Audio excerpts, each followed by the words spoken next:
Hey y'all, I thought I'd do a few stories on some of my bulk picks where I bought stuff in bulk. Um, I don't mean buying a large quantity of different things. I do that often enough. But I mean buying single things in bulk. So, for example, I bought, here we go, these. Now they're redwood bullets. Toy redwood bullets, that's what they are. I happen to have a handful of these remaining, just as a souvenir of my purchase of about 16,000 of them. I got into an old warehouse, one of my favorite haunts in Winnipeg. They used to buy bankrupt stock and that sort of thing. Pretty picked over at this time, but at the time I was picking them, there were still lots of neat stuff. And I found basically, what was it, 8 cases, 10 cases of these, 1,300 or 1,600 in a case, something like that. So it was about 16,000 of them. 10 cases, 1,600 in a case, let's say. So, anyway, why would I buy 16,000 redwood toy bullets? Well, think about it. In the 50s, about 85% of the holsters used these things. So the amount of bullets that are needed by collectors out there are phenomenal, because nobody really has any quantity of these. I started selling them on eBay. I sold them at shows. Started at $7 per dozen. That's what I started at. I ended at about $65 for 2 dozen, so about $35 for a dozen. Averaging about $2 a bullet in the end. But like I said, I sold pretty much all but a handful. I might have 30 or 40 left out of that 16,000. So I did fine on those. They cost me $10 a case, so maybe $100 invested. That's what they wanted for them. That's what I paid for them. So I was happy with that, and these little suckers paid a lot of my bills. So, like I said, 85% of the holsters that were made in the 50s and 60s took these little suckers. So most collectors are missing them, because any kid on Christmas Day or when after they've received their toy, they'd fake load their guns or whatever, they'd fall to the ground and that's it, they're gone. So even a lot of mint condition toys and such are missing those bullets. So I sold quite a few. Another thing I got quantity of, I was picking in Ontario, in a little town just on this side of the border, or sorry, the other side of the border. I'm in Manitoba right now. So anyway, picking this little, it was an old hardware store. Beautiful old hardware store. All the original showcases up the walls, shelves up the walls, oak cases everywhere. Just a beautiful old hardware store. I think it's since been turned into a restaurant or something like that. Not positive, but at the time it was still a hardware store. A lot of the displays and stuff, because they were being used, they weren't for sale. But they had a third floor.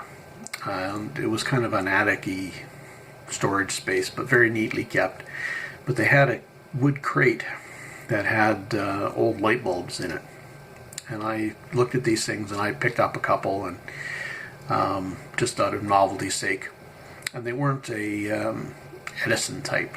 The Edison type are the type we use now that screw into a base. These actually screwed onto a rod and into a base. So there was a rod sticking up in the middle of the base, a threaded rod. And these would screw into the actual bulb, or actual base, I should say. I forget what they were called. I do have a paper somewhere that that has the name of the model in it. Hang on. Ta-da!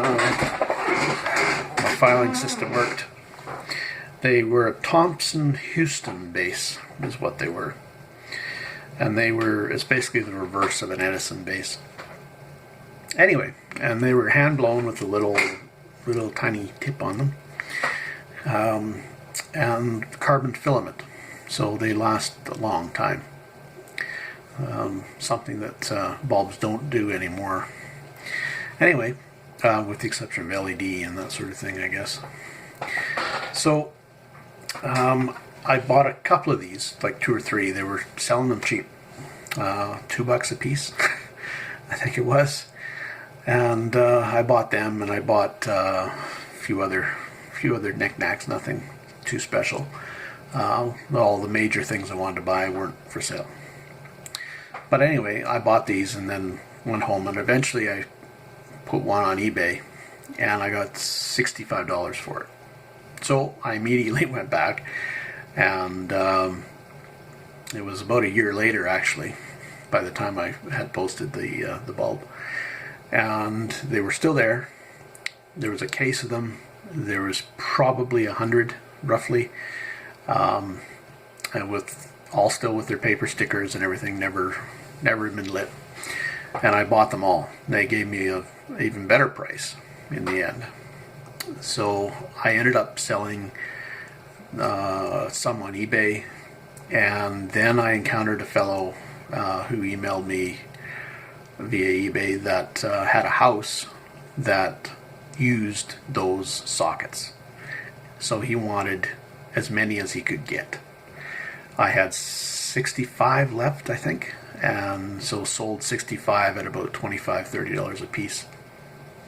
So I did very well on them. I was quite happy with them. So never be afraid to buy in bulk. Another thing I bought in bulk were Rolling Stone keychains from 1983. I bought 76,000 of them. I sold one case, and I was out of the deal. So I sold one box of a dozen, 2 dozen cases. So it was a gross case, something like that.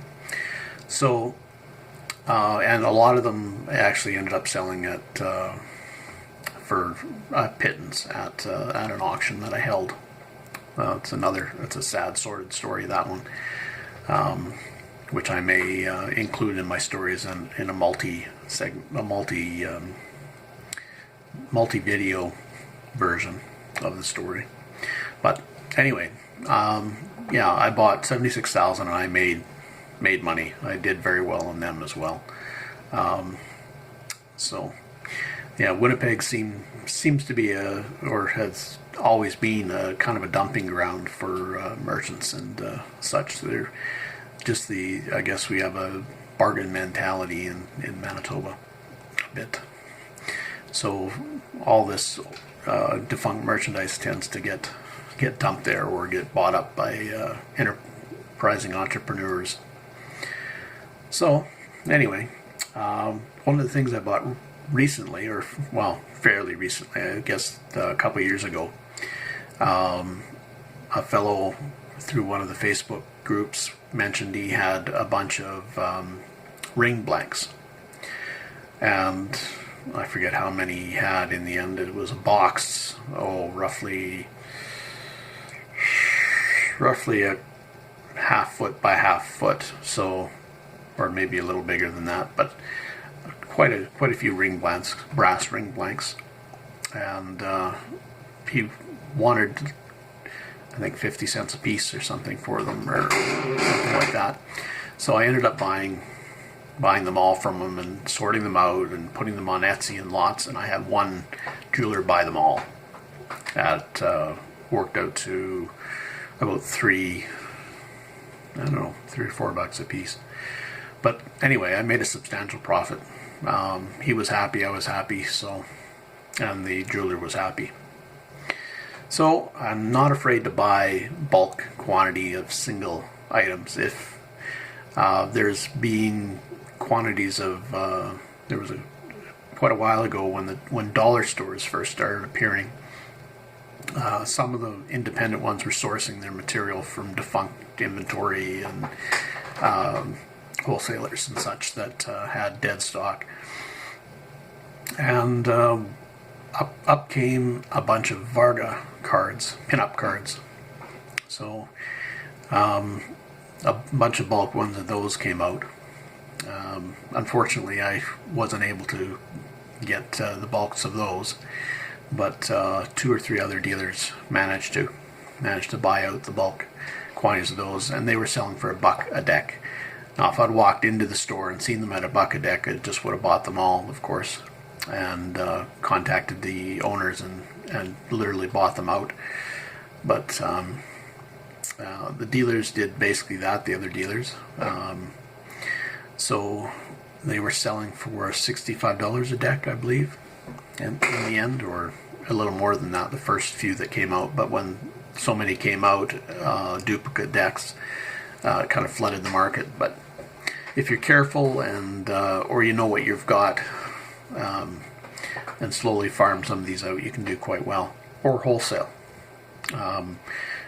My bullets, for example, I did sell one case to a fellow. And then after I ran out, he started wholesaling that one case, or selling them piecemeal, I should say, not wholesaling them. But anyway, so don't be afraid to buy bulk. And if it's a rare item or item that's in demand, and these little guys still are in demand, if you find cases of these around, you'll still get good money for them because collectors still want them. A lot of the Western stuff now is falling out of favor in some ways. The people that had the big collections are now sort of paring down, but they're still wanting these to complete their gun sets and that sort of thing. So watch out for these suckers. Where you'll find them, I don't know. Maybe there's some left in Winnipeg somewhere, but I haven't found them yet. Still looking. Anyway, so that's it. Happy picking, safe picking. Take care.